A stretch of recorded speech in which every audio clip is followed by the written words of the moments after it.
Welcome to the Bookworm Duo, where we explore a variety of books. Ah, Let's get started. Today, we're doing a deep dive into Jennifer E. Smith's really captivating novel, Fun for the Whole Family. And this isn't just, a simple read. It's this intricate tapestry woven with family drama, secrets held for years, and honestly, a truly dramatic reunion. It forces these characters to finally confront their past head-on. It's really a story about what happens when you finally stop running from your history. yeah, and what's truly fascinating, I think, is how Smith masterfully weaves together these complex past events with present-day revelations. It creates this narrative that just constantly builds tension. The central premise, it brings four adult siblings, Gemma, Connor, Roddy, and Jude together. They get this unexpected summons to North Dakota, a place, frankly, none of them particularly want to be. And this reunion is already fraught. It's coming 3 years after this major sort of unexplained family fracture. So you're about to dive into a narrative that shifts pretty seamlessly between different characters' perspectives, different time periods, all converging on this single pivotal weekend. Okay, let's unpack this. Our story kicks off in 2025, and it's clear right from the start, each sibling is in a wildly different place in their lives, completely different orbits. Yet, despite all that, they all get this mysterious call to North Dakota from their youngest sister, Jude. It's almost like a siren song, isn't it? Pulling them back together. Right. And Jude, she's the one sort of pulling the strings here. She's a successful actress, lives a very public life. But, beneath that polished exterior, she's been privately reliving this really traumatic memory of a fire in Texas since she was just 14. So this trip to North Dakota, it feels kind of like a final destination for her. It ties into this childhood goal they all had of visiting all 50 states. But as you soon find out, she's carrying this incredibly heavy personal secret. And her relationship with her younger boyfriend, Spencer Nolan, it's complicated. More than it seems. And then there's Connor, the novelist. He's down in Nashville, freshly divorced, wrestling with this stubborn case of writer's block. He brings his kids, Rosie and Hugh, somewhat reluctantly to North Dakota. He's completely skeptical of Jude's motives, you can tell, but he's also curious. And we quickly get a sense of his dry wit, his deep affection for his kids, but also the weight of his own struggles, professional and personal. And what's really clever here, I think, is how Connor's own book, The Almost True Story of the Astonishing Atkinsons, becomes almost a character in itself. It's this fictionalized account of their family, right? And it's a source of significant friction. It's like a mirror reflecting the very secrets they're about to uncover. It's a brilliant meta-commentary, really.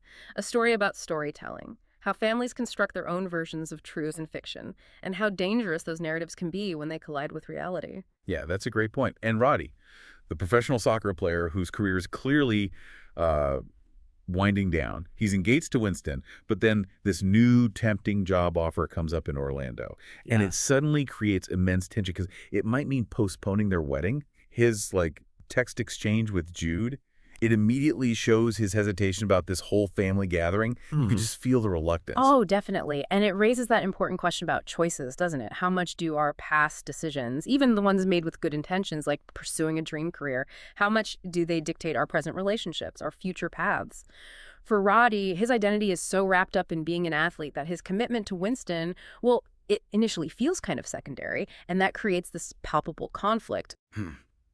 Finally, there's Gemma, the eldest. She's in Chicago, and she presents as, seemingly well-adjusted with her partner, Mateo.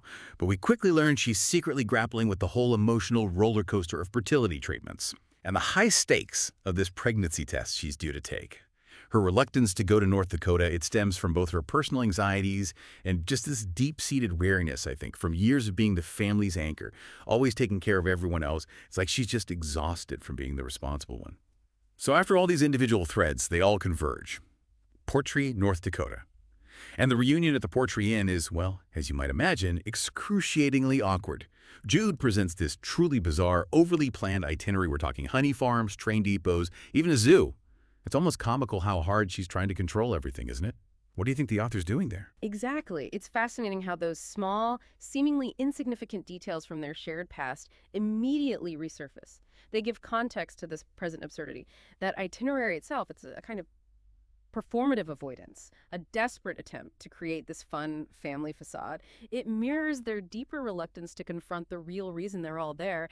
And this isn't the first time they've traveled like this. Remember those childhood road trips? Back in '97 in Michigan, Jude found a map and they meticulously marked off 17 states with thumbtacks. So travel was this core family thing, but it also kind of poignantly foreshadowed the fracture after the night of the fire in Texas, when the trips just stopped. It's a key detail that keeps circling back. Right.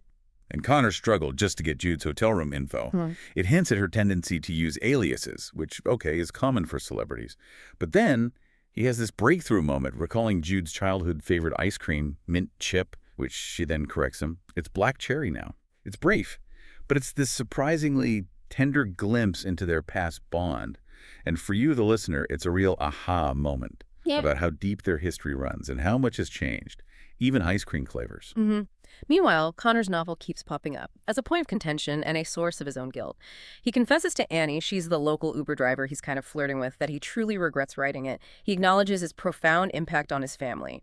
And Annie, being a Portree native, she provides this really valuable outsider's perspective. She highlights the family's talents, but also subtly challenges Connor's self-pity. She's almost this voice of reason in his ear, you know? Yeah, I liked her character. And the tension between Roddy and Winston, his fiancée, it absolutely escalates. Their fight about the Orlando offer and the wedding plans. It isn't just about jobs and dates. It really shows the strain of these conflicting desires and the struggle to just communicate honestly about what they both want for their future. You can feel the foundation shaking there. Then, a truly surprising twist. Spencer Nolan, Jude's younger actor boyfriend, he just shows up. Unexpectedly. At a local bar, he flew all the way to North Dakota because he was genuinely worried about Jude. Roddy's there too, and he's completely caught off guard by Spencer's sincerity, his depth of feeling for Jude. It prompts Spencer to ask Roddy if Jude has always kept things so close to the vest. That's not just a casual question. It immediately flags Jude's guarded nature and the huge secrets she's hiding. So as they all gather, you can almost feel the air just thickening. With unsaid words, unspoken burdens, it becomes crystal clear that every single sibling is carrying this significant weight. And this forced proximity in North Dakota is finally bringing everything bubbling to the surface. It's a powder keg, right? And the pressure isn't just building, it's practically about to burst. And then the setting shifts. The family moves to this remote cabin. And of course, like clockwork, a snowstorm hits, knocks out the power, traps them together, this isolation, this complete lack of escape. It forces them to finally confront each other and the difficult truth they've all collectively avoided for years. It's a classic effective narrative device, isn't it? Oh, absolutely. And here's where it gets really interesting and emotionally resonant. A seemingly innocent marshmallow roasting session around the fireplace takes this terrifying turn when Rosie, Connor's daughter, she almost starts a fire. This small spark immediately triggers these profound, visceral memories of the 2001 Texas fire, the traumatic event that fractured their family and has basically haunted them all for decades. The past quite literally ignites the present. It's intense. Wow. And the innocence of the younger kids, asking, why is everyone being so weird, creates such a sharp contrast. It highlights the massive secret the adults have been holding on to. Connor's novel is brought up again, and he's finally forced to admit that, while he fictionalized some parts, the fire, that was undeniably real and Jude was involved. This just pushes everything to its absolute breaking point. The tension is palpable. And this leads directly to the deep dive central, absolutely gut-wrenching revelation. Jude, in this moment of just raw honesty, finally confesses. She was the one who started the fire in Texas at age 14, not their mother, Frankie. For years, their mother carried that blame. She lied to protect Jude's future, her acting scholarship. This powerful, long-awaited moment completely reframes years of resentment, misunderstanding. It flips everything they thought they knew completely on its head. Oh my gosh. And the siblings' reactions are, as you can imagine, raw. Immediate shock, anger, immense disappointment. They're grappling not just with the revelation itself, but with the years lost. The blame their mother unjustly carried, the real reason the family fractured, why those beloved road trips just ended. Jude, through tears, finally reveals her solemn promise to her mother, never to tell. A promise that became this lifelong burden. Yeah, and this isn't just a simple confession. It's the core paradox the book exposes, right? A well-intentioned lie meant to protect one person. It ultimately creates this far more devastating, isolating truth for everyone else, fracturing relationships for decades.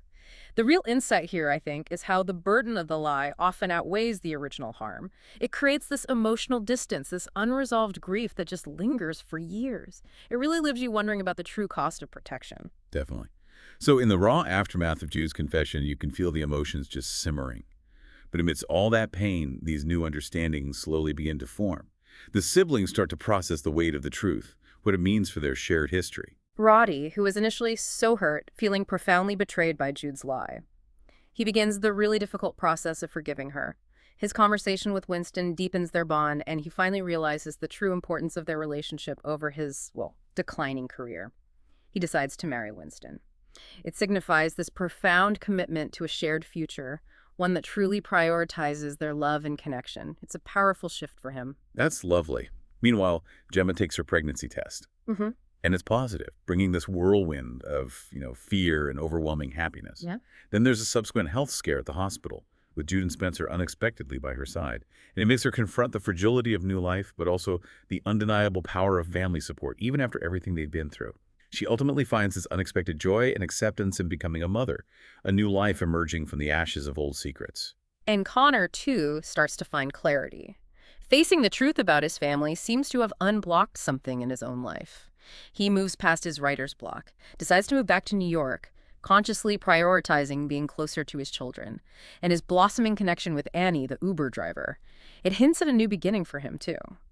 For you, the listener, it shows the profound impact of facing difficult truths, how it can revitalize even the most stagnant parts of our lives. Absolutely. And this confession, as painful as it was, it sets Jude on her own courageous path to healing, finally seeking forgiveness and genuine reconnection with her siblings. The family, though scarred, forever changed. They slowly begin to mend, finding their way back to each other, not as the family they were, maybe, but as the family they're learning to become. The narrative then jumps forward slightly. The family gathers again. This time it's Montana. And Montana holds this poignant significance because it was Jude's, their aunt's, very last state to visit on her own 50-state quest. Right, and they scatter their Aunt Jude's ashes. It's this quiet, powerful moment of closure, beautifully symbolizing letting go of the past and embracing what comes next. And the solemn act is intertwined with this beautiful new beginning. Gemma's baby is born, and she names her daughter Jude. It's a direct testament to her sister, and just a profound symbol of hope for the family's future, a powerful moment of generational continuity and healing. It really is. And as for the siblings, now with this deeper understanding, renewed bonds, they decide to continue their tradition of family trips. But this time, Connor suggests, they'll need a new map, one that extends beyond the 50 states. It signifies a future of shared experiences, continued growth, looking beyond old boundaries and forging truly new paths together. It leaves you with this feeling of hopeful expansion. Ultimately, Fun for the Whole Family delivers, I think, a really powerful insight. The journey to healing isn't just about truth-telling. It's about acknowledging the complex layers of protection and pain that secrets create. It shows us that true family reconciliation often requires not just forgiveness, but the shared reevaluation of history and a willingness to create new narratives together. Which leaves us with an important question, maybe, for you to consider. What hidden stories or unresolved moments in your own life might be holding you back from a deeper understanding or connection with those around you? And what would it truly mean to finally confront them, to open that door to healing no matter how difficult the truth might seem? Thanks for joining us. Subscribe for more bookish adventures and hit that like button if you enjoyed the ride. Don't forget to share the knowledge. Spread the word.